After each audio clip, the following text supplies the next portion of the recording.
हमने देखना है इसमें सिग्निफिकेंस, हमारा नेक्स्ट टॉपिक है ये, significance of the D Broglie equation.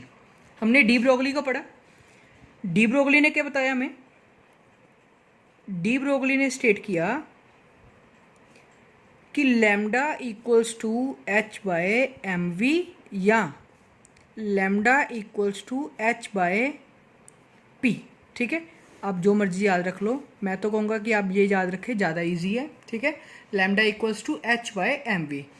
State किया था इसने, अगर एक कोई मैटर है मूव कर रहा है तो उसके मूवमेंट के साथ इसमें से एक रेडिएशन बाहर निकलेगी जिसकी वैल्यू, जो उसकी जो वेवलेंथ आएगी, वो मैं डी ब्रोगली ने कंसिडर करके बताई, lambda equals to H by M we.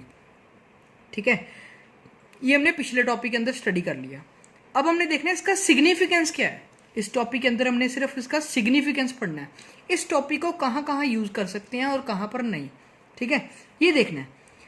एक चीज़ आपको बताने लगा हूँ, चाहे डी ब्रोगली ने ये कंसेप्ट दिया, वैसे तो ये हर तरह की बॉडीज़ पे, ऑल टाइप्स ऑफ ऑब्जेक्ट्स, सारे ही क्या है इसके अंदर एलिजिबल।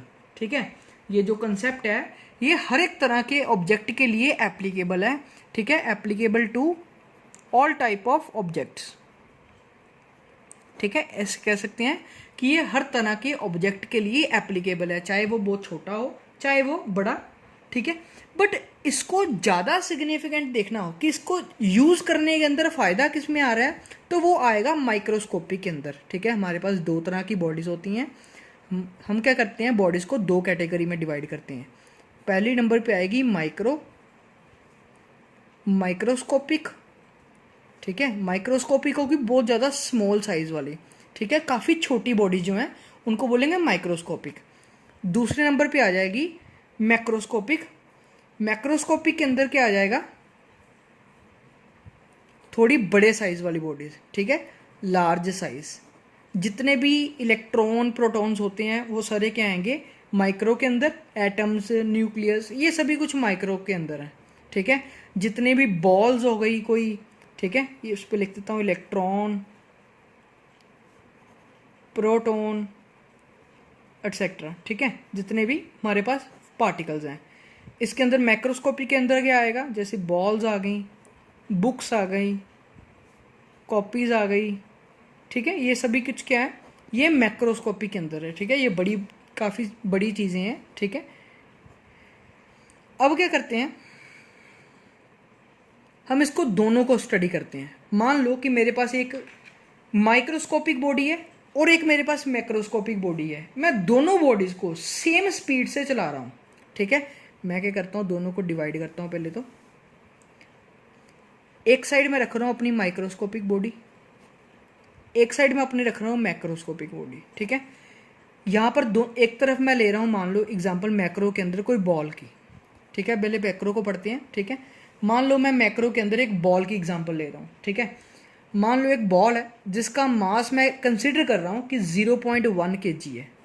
ठीक है, ठीक है, 0.1 kg जिसका मास है और जिसकी वेलोसिटी चलने की, मैंने बॉल को थ्रो किया कितनी स्पीड से, 60 मीटर पर सेकेंड। ठीक है, बॉल जो जा रही है वो 60 मीटर पर सेकेंड की स्पीड से जा रही है। तो अगर मैं इन दोनों को यूज़ करूं, इक्वेशन लगाऊं लैम्डा की। ठीक है, de Broglie equation, lambda equals to H by M V. H की वैल्यू 6.62 इंटू 10⁻⁻34 बाय नीचे मास कितना 0.1 एंड वेलोसिटी 60। कैलकुलेट करते हैं तो जो आंसर आएगा वो तकरीबन, अप्रॉक्सीमेटली बता रहा हूँ, वो तकरीबन आएगा 10⁻34 ऑर्डर मीटर में। ठीक है, लैम्डा जो आया अप्रॉक्सीमेटली कितना आ गया, 10⁻34 मीटर। मीन्स अगर मैं किसी बॉडी को, एक मैक्रोस्कोपिक बॉडी को मूव करा रहा हूँ 60 मीटर पर सेकेंड की स्पीड से, तो मेरी वेवलेंथ कितनी आ रही, 10⁻34 metre, which is too much small. ये काफ़ी ज़्यादा क्या है, छोटी वेवलेंथ है जिसको काउंट करना बहुत ज़्यादा मुश्किल है। 10⁻34 है, -34 का मतलब हो गया कि अगर किसी को डिवाइड करूँ 10⁻34 जीरोस लगा दो उसके पीछे, इतनी छोटी वैल्यू हो जाएगी कि जिसको हम काउंट ही नहीं कर पाएंगे, तकरीबन वो नेग्लिजिबल हो जाएगी। इतनी छोटी वेव को अगर बॉडी बड़ी कर रहे हैं तो वेवलेंथ आप देखो कि बहुत छोटी हो रही है। इसी तरह से अगर मैं माइक्रोस्कोपी का यूज़ करूँ, माइक्रोस्कोपी के अंदर मास जो आएगा, मान लो कि इसके अंदर मैं जो एग्जांपल ले रहा हूँ वो ले लेते हैं हम एक इलेक्ट्रॉन की, ठीक है। मैं एक इलेक्ट्रॉन को कंसिडर कर लेता हूँ,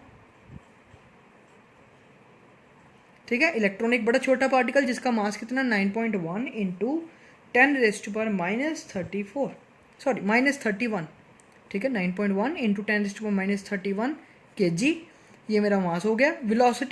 वेलोसिटी जितनी इसकी थी मैंने इसकी भी इतनी ही ली, 60 मीटर पर सेकेंड। अब इस केस में अगर मैं डी ब्रोगली इक्वेशन यूज़ करूँ, lambda is equal to h/mv, तो क्या आ जाएगा, लैम्डा की वैल्यू 6.62 इंटू 10⁻34, नीचे मास 9.1 इंटू 10⁻31 मल्टीप्लाई वेलोसिटी 60। तो ये कैलकुलेट करने पर जो अप्रॉक्सीमेटली आंसर आएगा वो आ जाएगा अप्रॉक्सीमेटली 10⁻⁵ मीटर। अब अगर इसको देखें तो 10⁻⁻34 के कंपैरेटिवली 10⁻⁻5, वैसे तो ये भी बहुत छोटा है, but as compare to -34 it is too large, ठीक है। As compare to -34 means macroscopic की वेवलेंथ के कंपैरेटिवली माइक्रोस्कोपिक की वेवलेंथ क्या है, काउंटेबल है, इसको मेजरेबल है, ठीक है। इसको देख सकते हैं, मेजर कर सकते हैं, बट 10⁻⁻34 ये तो बहुत ही ज़्यादा छोटी है, इसको मेजर नहीं कर पाएंगे, ठीक है। इसलिए कह सकते हैं कि इसका सिग्निफिकेंस माइक्रोस्कोपिक के लिए अवेलेबल है, मैक्रो के लिए नहीं, ठीक है। मैं ऐसा कह सकता हूँ कि जो मेरा डी ब्रोगली इक्वेशन है वो माइक्रोस्कोपिक के ऊपर तो वैलिड है बट मैक्रोस्कोपिक के ऊपर नहीं, ठीक है। अगर हमने प्रॉपर किसी डेली लाइफ के अंदर कोई चीज़ को देखना है कि उसके साथ वेवलेंथ कितनी मतलब वेवलेंथ उसके साथ कितनी एसोसिएटेड है, तो उसको माइक्रोस्कोपी के अंदर आप देख रहे हो तो उसका कोई फ़ायदा नहीं है, क्योंकि आप उस चीज़ को मेजर नहीं कर पाओगे, ठीक है। उसकी वेवलेंथ जो है बहुत ज़्यादा स्मॉल हो जाएगी, उसको डिटेक्ट नहीं कर पाएंगे। अगर हमने उस चीज़ को माइक्रोस्कोपी के अंदर स्टडी करना है, किसी पार्टिकल के अंदर या किसी एटम के बारे में स्टडी करना है मूवमेंट की उसकी, तब इसको स्टडी करने में कोई फ़ायदा है, क्योंकि उसकी मेजरेबल वैल्यू होगी, काउंटेबल वैल्यू होगी। ये इसका सिग्निफिकेंस आ गया।